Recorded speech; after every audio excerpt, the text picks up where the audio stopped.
Welcome to the Low Carb Athlete Podcast, where we focus on discussing topics to help you burn fat, optimize health, and improve performance in life and sports. Transform the whole you from the inside out with the holistic method. Let's dive in. Here's your host, Debbie Potts. All right, let's hit it.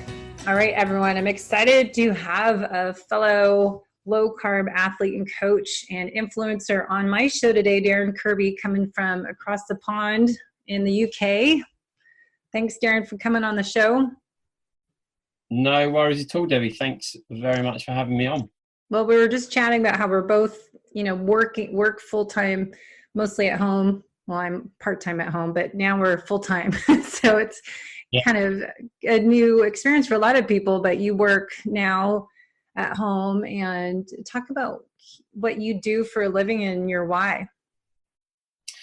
Okay, yeah. So I have two businesses. My main business is the fitness and nutrition, so Fit to Healthier Dad. And the second business is a property business, which is more an investment type activity for me, really.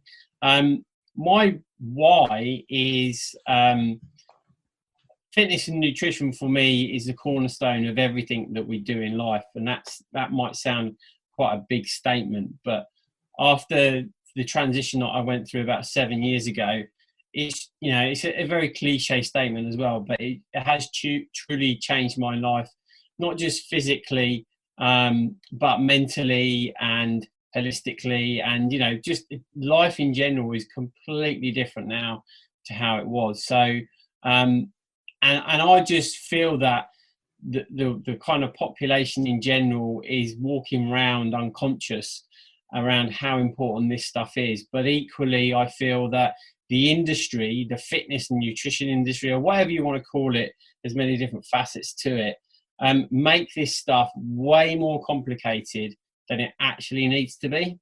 Mm-hmm. And so my why is to simplify it and to get the message out to as many dads like me as possible. Well, let's go talk about your story. What happened 7 years ago, and kind of what was your transformation that you experienced that kind of led you, it sounds like, to be passionate and feel like, myself, you have a purpose now to help other people. So kind of go back and share with that journey with us. Yeah, sure. So up until that point 7 years ago, I trained in the gym 3 times a week, but didn't really pay or understand nutrition at all, and didn't pay attention to it.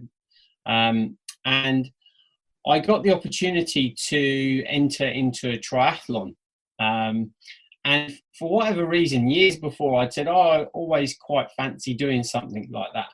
And so when the opportunity came up, I decided to kind of grab it and start training for it.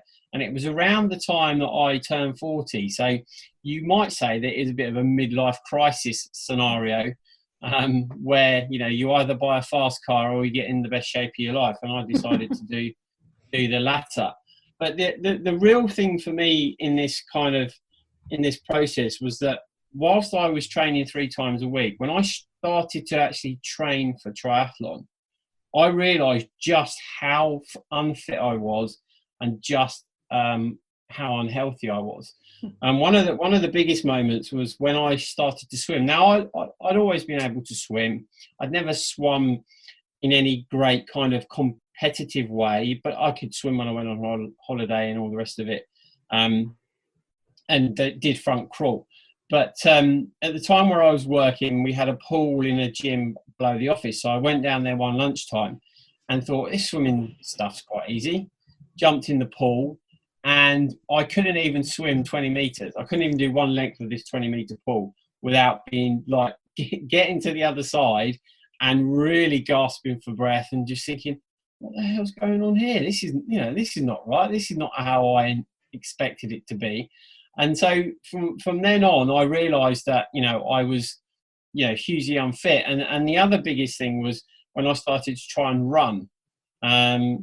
So I got on the treadmill, and I could barely do 3 to 4 minutes without kind of getting a really burning sensation in my chest. Now, I'm asthmatic, and so I used to put it down to that. I used to use that as an excuse.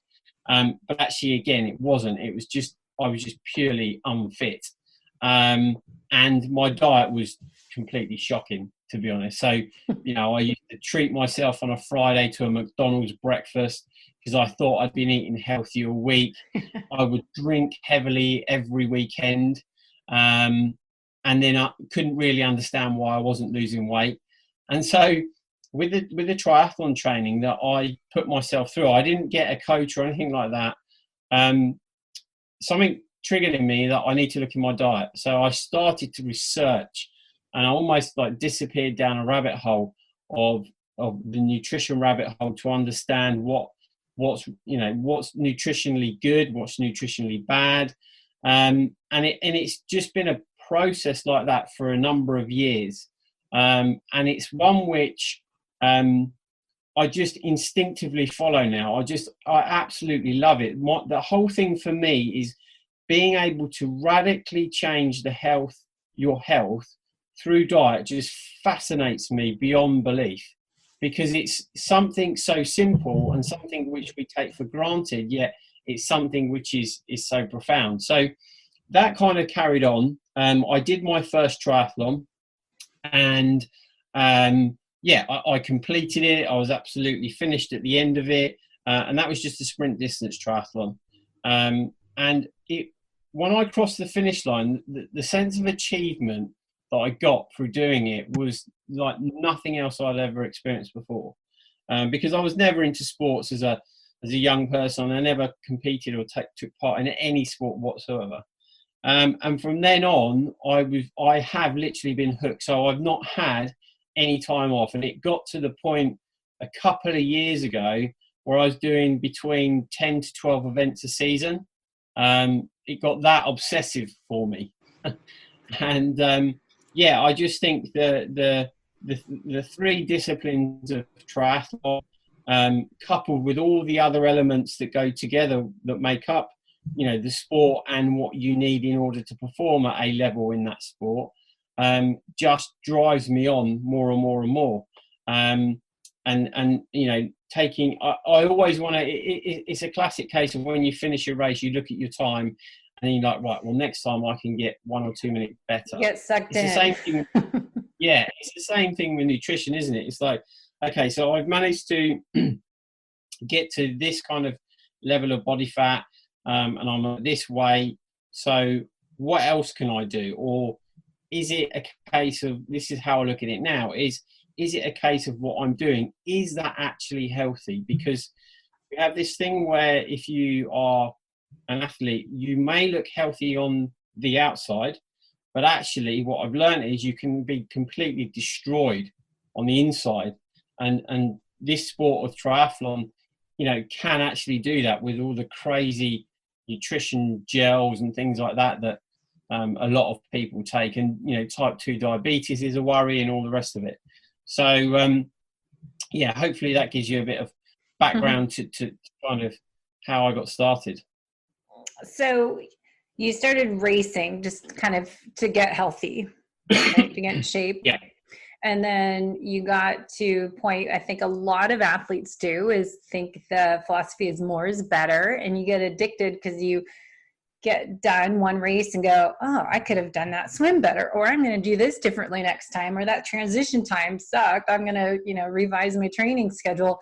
And then you sign up for the next one, and then it becomes kind of addicted, right? I mean, I think, we get a lot of athletes, or especially I know triathletes and people I train with, and they get obsessed, and that's all they live with, and that's all they talk about, and that's all they do. And they don't realize until you step away from it, like I did, it's like, oh, that's a little too much. And there's so much more in life, but it's that healthy balance to use racing to be healthy on the inside and out, as I keep talking about every episode, is really, we're striving, especially now with the coronavirus and this worldwide pandemic, of health and immune system, and taking care of the whole you from the inside out is so, so, so important now. And I think the message you learn with your own body is that more is not better, and you're creating damage by exercising and racing too much. And finding that right amount of how much is going to be beneficial versus, all right, overtraining is going to cause damage. And I really think that's an important message and something to learn from this experience we are living within our own current worldwide events. So talk about, what you have learned from your own experience and how it kind of relates to today's environment. What I've learned and what I've really struggled with, and I'll be honest, it's something that I still do struggle with now, but I am much more aware of it, and that is your gains come from resting.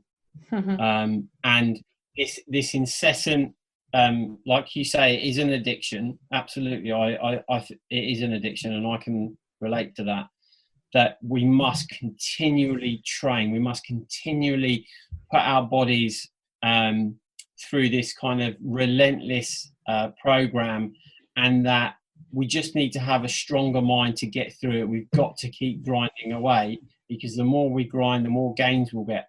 That's actually not true, as I'm sure you know better than anybody.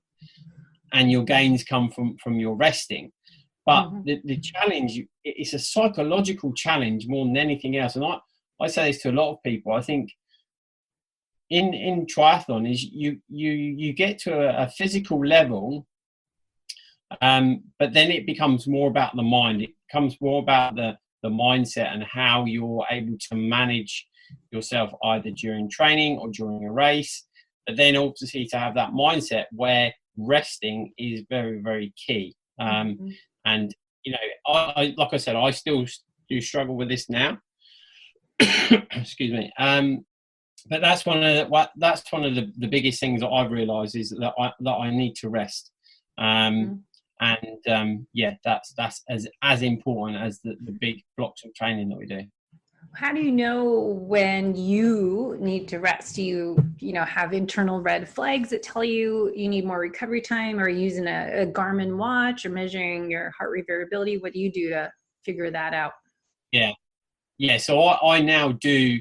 I do measure my heart rate variability, and I do listen to my body more now.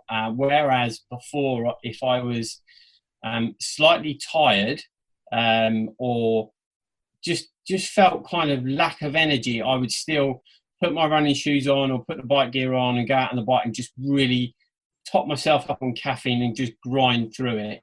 Now I'm more inclined to, I might still go out, but I'm very tuned into how I'm feeling during the first kind of, 20 or 30 minutes that I'm out. And if I just feel like I'm lacking, there's not enough gas in the tank, then I'll stop and I'll come around and turn back. And the challenge with that is that you almost feel like you're a failure. And I did this I had this actually at Christmas, and I recorded a Facebook Live on it because I wanted people to see and understand that we all have it. And I went out, I was supposed to do a 15K run. I got 7 minutes into my run. I was just like, I just stopped running. I just can't do it. I'm just spent. I have no more energy in me. And it's learning to accept that. It's learning to tune into your body and saying, no, you're not a failure. Your body's just saying to you, I've had enough. I don't have enough energy. I just want to rest. And that's really key. I wrote a lot of that in my book, Life is Not a Race. That's kind of what I was doing all the races when I had my kind of breakdown that probably built up for 5 years before that, until I figured out, I couldn't bike at all. And then I started trying to race again. And that was 2013 when I stopped. I'm like, okay, it's a 6 months rest. And so I tried to do just little things, but it wasn't enough. I didn't know how to not train, and I still train, but don't race. But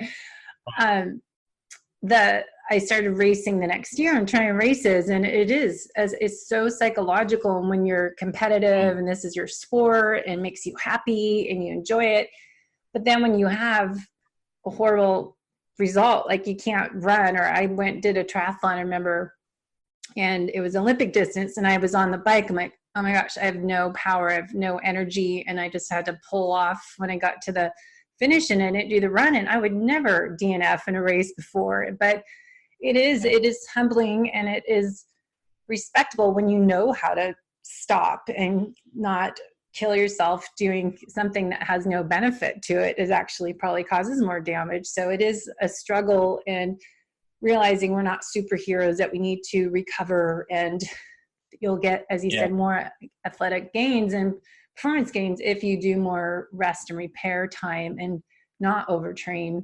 That is that word failure I wrote down. It's like, that's a big word. I mean, I think that's a lot of us who compete, that the fear of failing in life, and how do you deal with that? And, you know, I try to switch my mindset over the years that, all right, here's my area of opportunity. A client taught me that. So I always look at the positive side. It's like, all right, how can I do that better? How can I take care of myself? And what is a gift in this experience? Like, I was just like crappy on a bike ride. I couldn't run. I had to go around the block, and you get depressed, you know, have a meltdown and cry or whatever how you react. But it's like, all right, switch that around, make it a positive, and how can you grow from that experience? I think the other thing as well, and I think this is more of a male thing, like you just mentioned there about breaking down and crying. I don't think men do that so much. I think the other thing that I experience is, if I had a failure in training, I would get very angry about it, and you'd build up that anger and a little bit of an aggression. And the downside to that is that when you do start training again, you go so hard at it, because it's almost like, well, you failed last time, so I'm going to punish you this time, and we're not going to have that again. And that's a kind of detrimental as well. Yeah.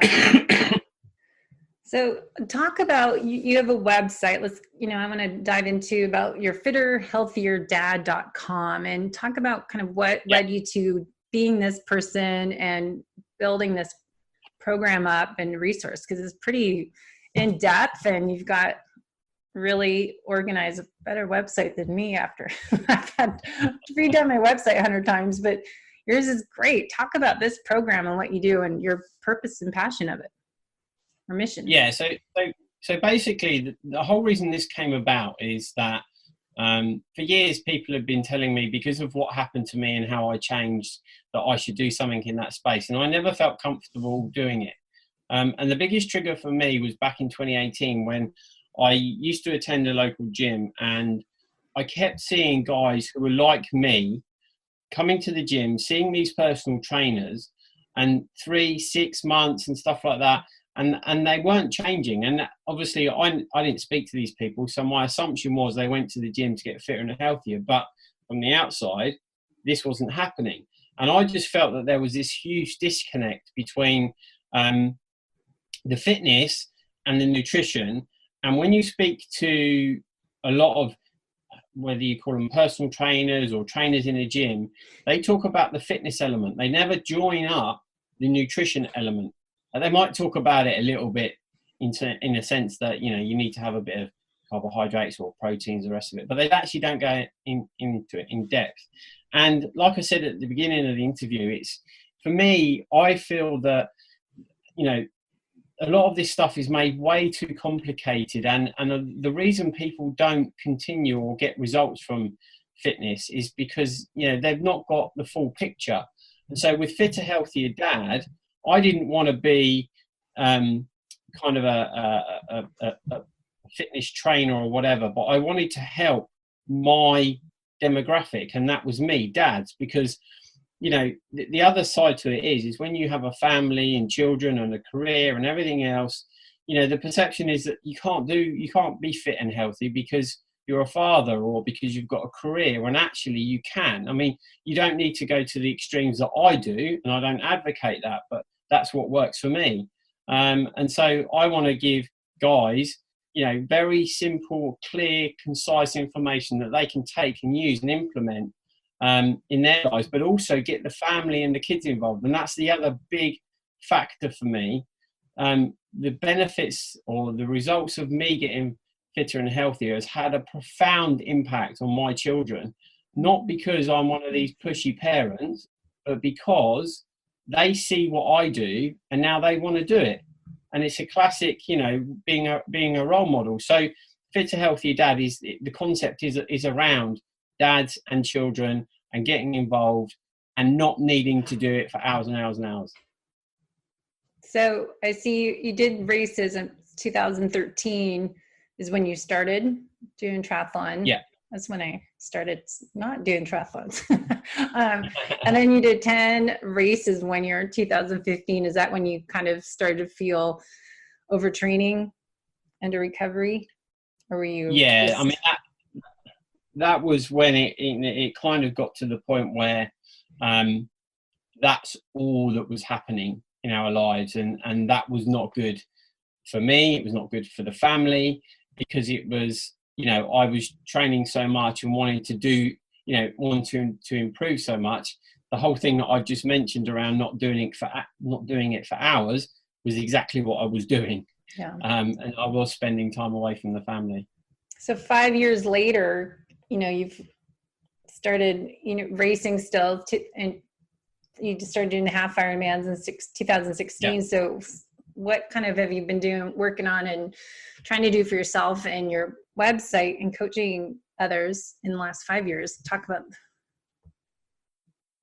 So in terms of the racing side of things, I have dialed that back, and I do between 3 to maybe 5 events a year now, and they're not Ironman events. I might do 2 or 3 half irons, and in some, every other year I might do a full Ironman like I'm going to do this year.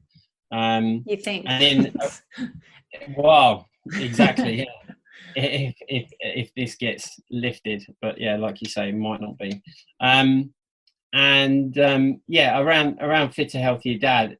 Obviously, I started a podcast. I coach people one-to-one, and I get immense pleasure from that, because to be able to kind of really just guide and steer someone who's perhaps tried it before and failed, or thinks it's not possible, when we can get results in short spaces of time.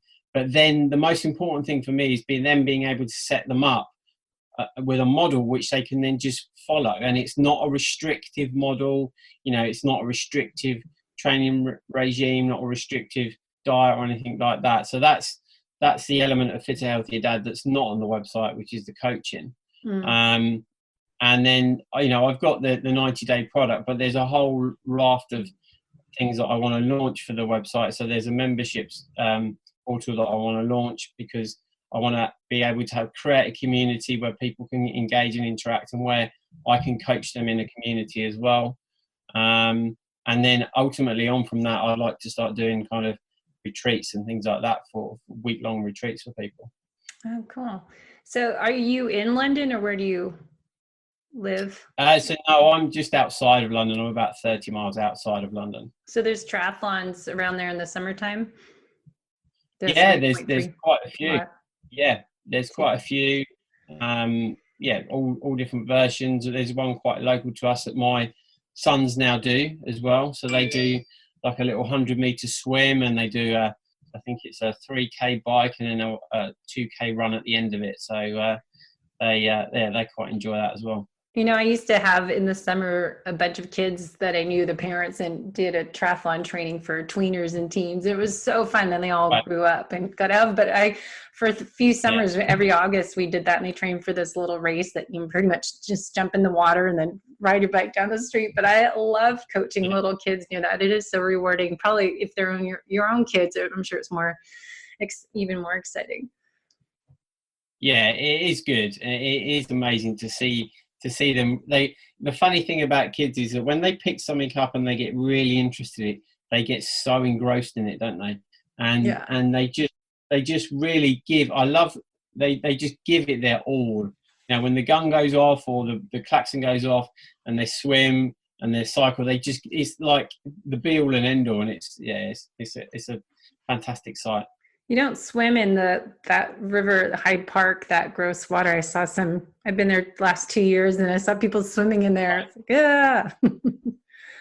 We do swim. I have done an event which is in the Thames, but the Thames obviously stretches quite far out of London. So this was in Windsor, We did a triathlon in Windsor, yes, and that was in the Thames. But we were going downstream as well, so the current was pushing us, which was quite nice.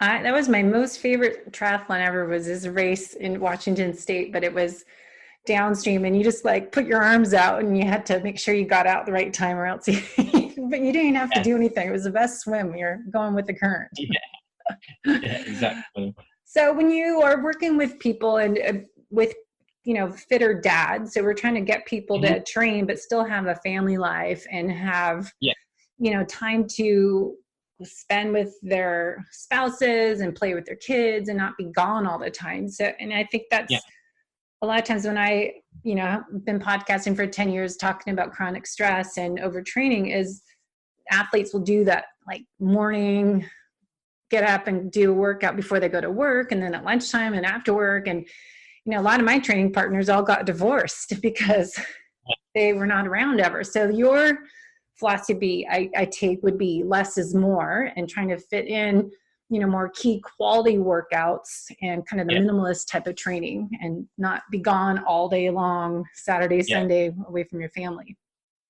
Yeah. So a lot of the things that I advocate with the guys that I work with and in the program is that it's about being adaptable, and it's about fitting it in around and with the family. So, examples like, particularly when you've got kids that are from the ages of about 4 to 9 or 10, they generally have swimming lessons, or, you're teaching, you have them going to classes to learn to swim. So my thing around that is, well, then instead of dad sitting out talking with each other, they should be in the free lanes, and they could do their 20-minute, half an hour workout while the kids are doing their workout. You don't need to be in the pool for an hour. If you're doing maybe a speed session or an interval session. Obviously it's different when you're doing endurance, but the majority are not doing it for endurance. They're just doing it in order to get fitter. And the other way is running. You don't need to go necessarily out for a 5K run, but you could do a load of sprint work as well, which will obviously help with fat burning and raising your metabolism and things like that. So, if you go to the park and there's a football pitch, me and the kids do this. So we'll sprint the length and we'll jog the width, and we might do that 5 or 6 times.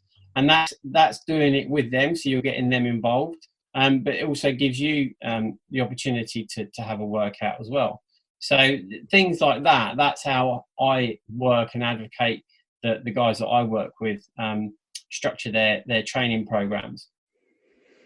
Yeah, I think that's a great idea. You watch swim team parents just sit there on the chair or over the room where you look through the window and watch them. That you could be doing something at the same time. And, if they're at, I always think for soccer games, I tell my clients, go walk around the track or run, but you can kind of figure out how to be present, but still moving, getting your workout done, but you're still being a good dad and watching your kids play, but you're also getting your stuff done at the same time.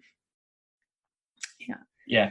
So what about, taking care of yourself now with people maybe stuck at home? And I'm finding, in Seattle where I am, we're at the stay at home for 2 weeks, or I think the next month, but people are trying to be training, but also chronic stress. I think in avoiding that chronic stress of being home all the time and being with your family, being isolated.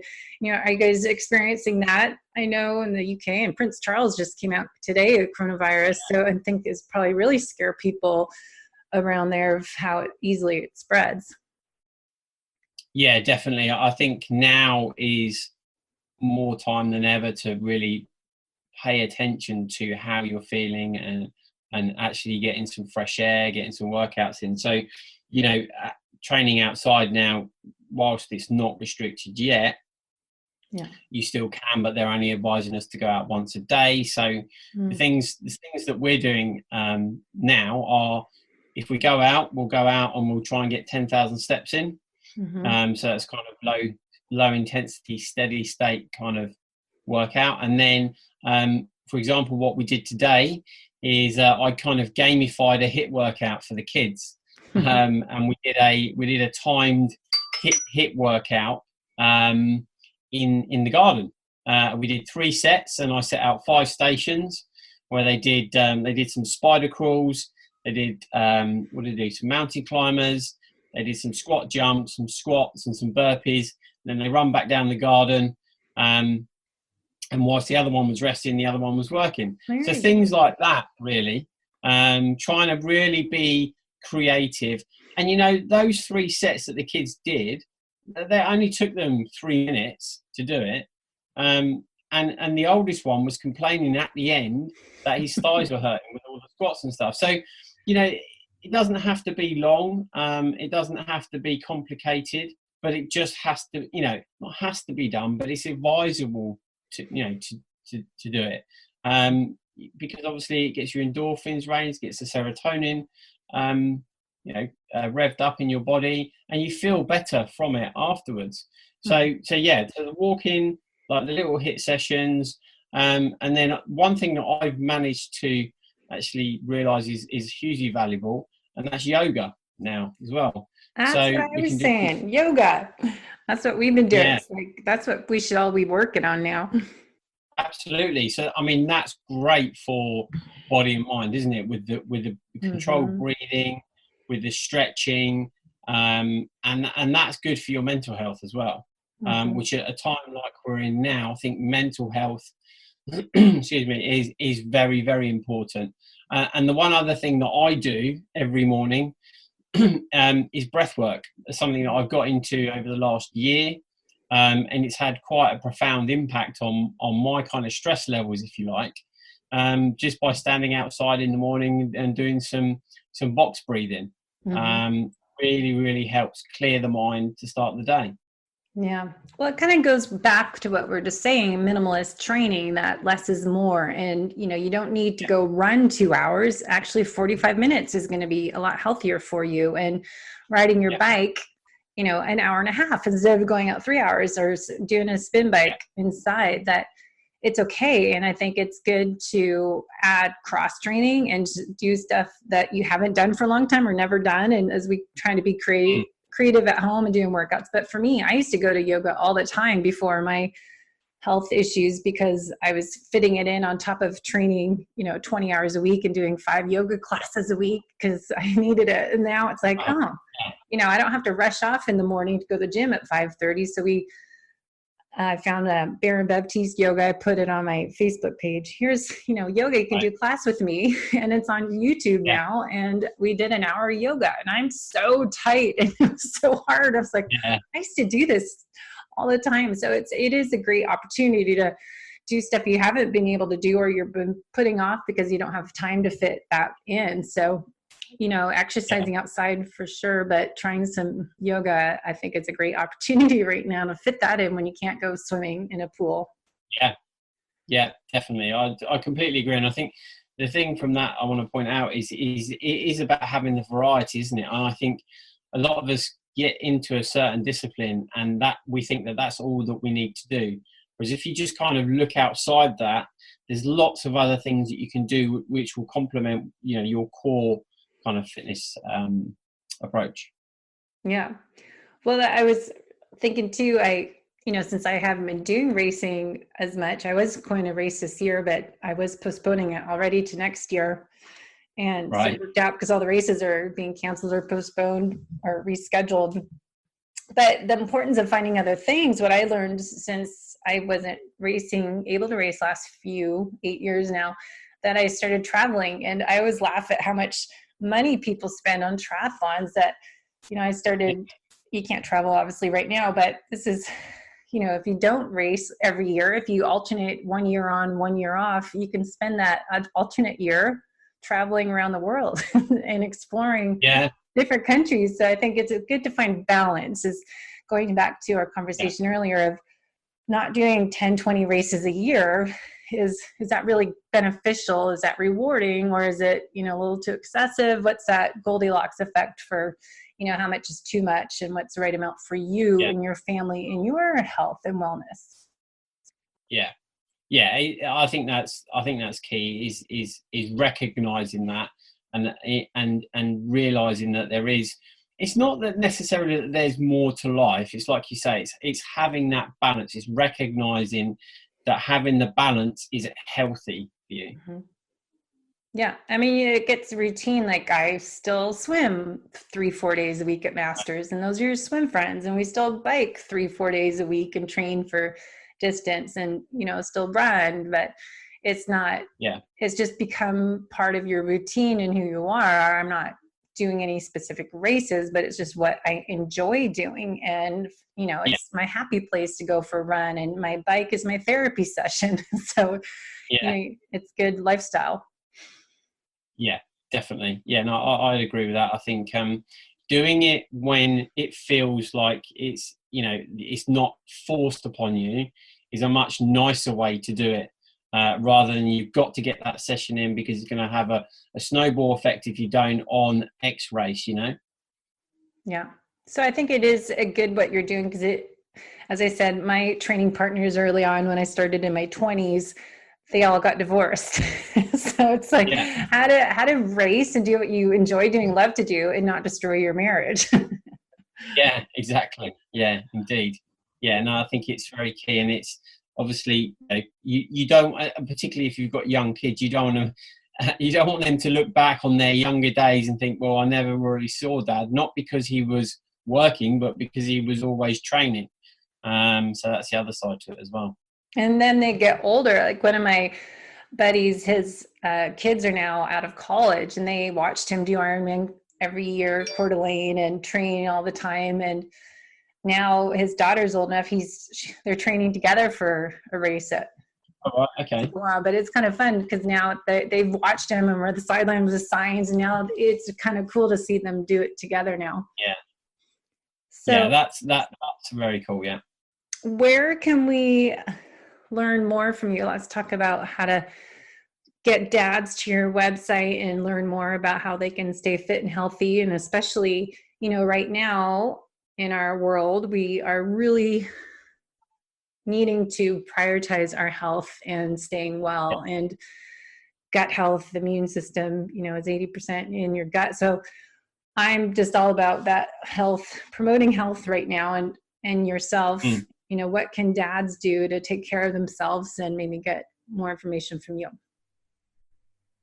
Yeah, so I mean, look, like you say, gut health is a massive subject, and one which I'm hugely passionate about, as I'm sure you are, and something that I think dads do take for granted. What we eat affects the rest of our kind of bodies. But if you go to fitterhealthydad.com, I've got loads of articles on the blog, stuff about gut health as well. I've got a podcast, Fitter Healthy Dad podcast. And I've also got a YouTube channel, Fitter Healthy Dad TV, and I've also got a playlist on there which goes through nutrition. It's got five videos. I did a week-long series just after Christmas about nutrition, so people can understand that in a lot more detail. So yeah, if they want to head over to there and have a look, that would be great. And if they want to, I've got a Facebook page and a Facebook group if they want to join that and ask me any questions, I'll be more than happy to help anybody. Wow. How do you find time to do all this?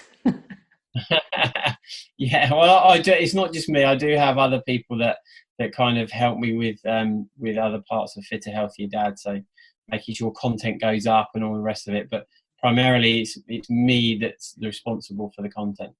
Yeah. Well, it's very impressive. I love it. And it's great to talk to other people that have a story and they're following their purpose, and you're doing something with that, and your mission is to help dad, and have that specific niche is really important to figure out, what your story is, because everyone else tells me that too. Like people really come to you because they can relate, you can relate to their story and their struggles. So it's always sharing what your transformation journey, what you experienced, and you came out on the other side, and learning all this information is so valuable for other people who haven't figured that out yet, and do it now before it's too late that you're destroying yourself and doing too much in life. Yeah.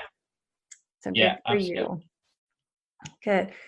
Anything else that we didn't get to? Do you want to add anything else to that? It's a good question. I think we covered quite a lot, but I think there's one topic actually. Obviously, you talked about immunity and you talked about gut health.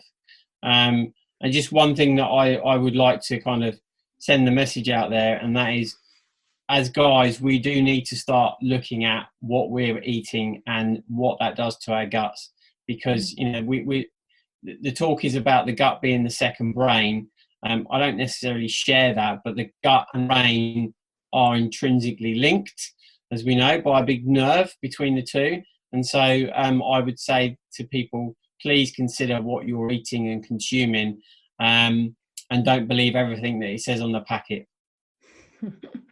True, as well as the supplements and stuff in the grocery store and other products they're getting. It's tough out there. But yeah, that's why I guess we do podcasting and try to help, share this information to other people to help them figure out what to do and give them options. So I'm glad to continue talking about immune system and health. And that's what I keep writing about right now, and trying to focus on writing a self-care manual with the holistic method, my 8 elements. And it's funny because I created this over 5 years ago and wrote, I think 2014, I started putting it together and had this it's not just exercise to be healthy. It's not just nutrition, it's the sleep and, managing your stress and identifying those chronic stressors, external, internal, hidden stressors, but moving more, like we're saying, getting outside and walking and doing yoga, do mobility work, and, proper digestion is going to help with that gut health. And there's so much more in hydration. I think a lot of people staying home, I was going to say, how many people are drinking too much coffee and too much